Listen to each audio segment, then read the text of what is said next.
The third question is more coming to, I'm also like to sometimes create some visions. I think creating visions entrepreneurship, at least for me, is very important. This adds on top of creativity, but also on top of business wise and business models.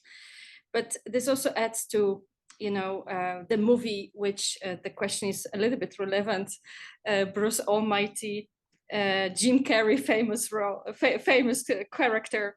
So I would like to ask you a question. If you would be Ezenwayi Almighty and you would have had this day, 24 hours or maybe even more, to transform university as a knowledge organization for University of 22nd century, what exactly would be the first three things you would change right away? Wow. Well, I would try I don't know, first of all, I don't know about E Almighty or Ezenwayi Almighty. And I would try my best to, to explain this to the best of my abilities, the question that you're asking. But again, what comes to mind as I was thinking about this is that, to me, education should not be about what I've heard people say, sage on the stage, meaning that you don't want to have this person who, sitting out in front, imparting their wisdom on others. It is a give and take and an experiential type, educational learning, application based. I am very much, involved. Like my students are very much involved in the whole process, and sometimes they're like, "Wait, what is going on?" It's like, I want you to talk. I want to have a discussion. I want to hear from you. I say things like, "Been places I haven't been. You know things I don't know," and they're looking at me like, "What is she talking about?" I say, "Yes." You bring something to this conversation, to the table, to this classroom that I don't know and other people don't know, and we can all learn from.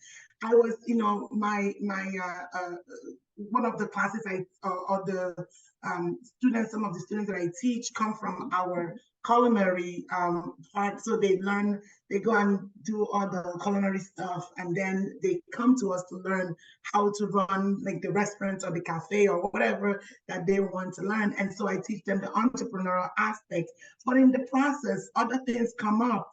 So the other day I was teasing them. I said to them, "Do you know now I can tell people about, how you plate, the dishes and how you put that together?" So that's because you taught me. I didn't know anything about that.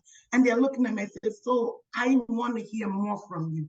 I want to be able to learn from you." And so it's not about me thinking that I know it all. I do not. And I said it to them as well. If I come up here thinking that I know it all, I think it's time to change careers.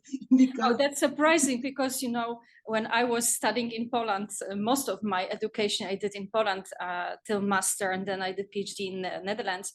I always, we always, in a way, seen a position of a teacher as a person which knows everything, and we are the ones which need to listen and need to, in a way, copy paste this information, because very often this was memorizing everything in not necessarily understanding. So it's nice that you bring this model where, students need to be involved. They need to ask a lot of questions. Yes. Because that gives you idea of, as a teacher, if they understand actually. Very good. Very good. If they understand. I have what I call learning checks, where, either middle of or at the end, I go, "What did we learn today?"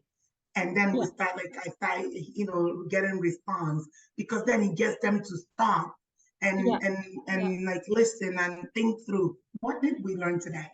So exactly. Those type of things does help. Yes, and I think this is a wonderful way exactly of creating this kind of teaching conditions for University of 21st century, where we have more experimental way or question discussion. That's what you mentioned. Question discussions, besides whatever I've heard about learning, that online learning, especially when you think that let's make it small, let's make it blended, let's make it micro regarding amount of time, but the time should be still there, right? There should be sufficient amount of time, right, for such learning, this chat learning? When I've taught, even in my online classes, we have discussions. That is a huge aspect where you're sharing your ideas. Of course, you read the textbook, you read the article, you watch the video, and we discuss those things. What comes, like, what did you get from this? Sometimes I put up a topic on the table, on the board, and I say, what comes to mind when you see this? And then they start raising their hands and they start coming. But another thing is that you must make the classroom conducive for this type of thing to happen. It doesn't happen automatically, right?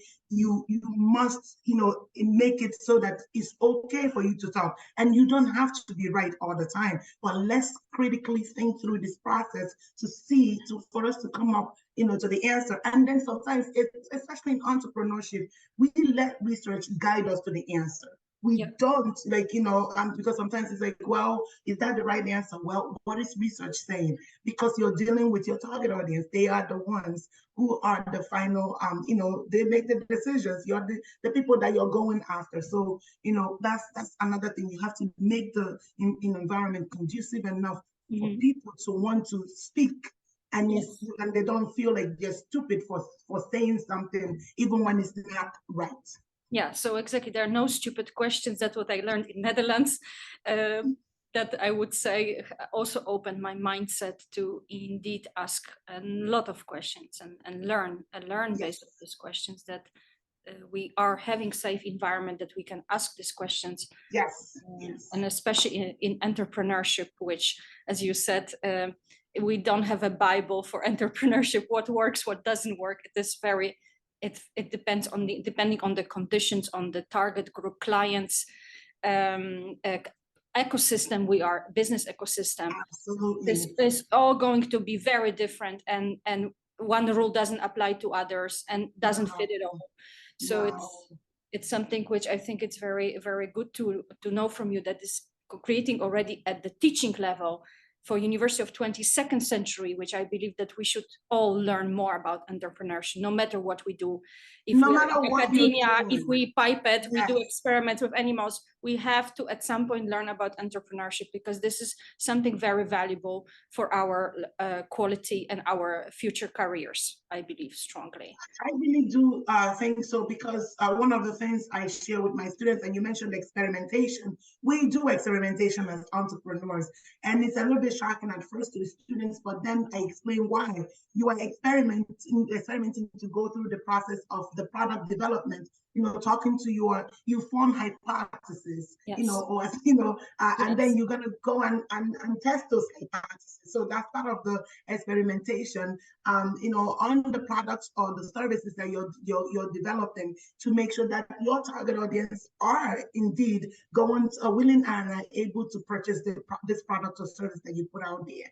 But you also mentioned that everyone, no matter what, I think, I believe that entrepreneurship, the skill sets that you learn, can be transferable to other things and other aspects of what you do. So I really think it's a great skill to have, or in terms of entrepreneurial skills. Thank you very much, Ezenwayi. It all sounds like wonderful, experimental, safe, nurturing condition teaching playground. So I really see already this vision coming up, that we all would like, that our future generation, the people which are growing, and maybe they're already 10 plus, would be able to have at school such great entrepreneurial playground. So I would like to thank you for the interview. Even this interview was longer than 15 minutes. Don't worry. I think we really brought these topics, which are truly essential in entrepreneurship, especially when you think about from your perspective as a teacher. I think this is really great to have you here and hear from you. And thank you for all the answers.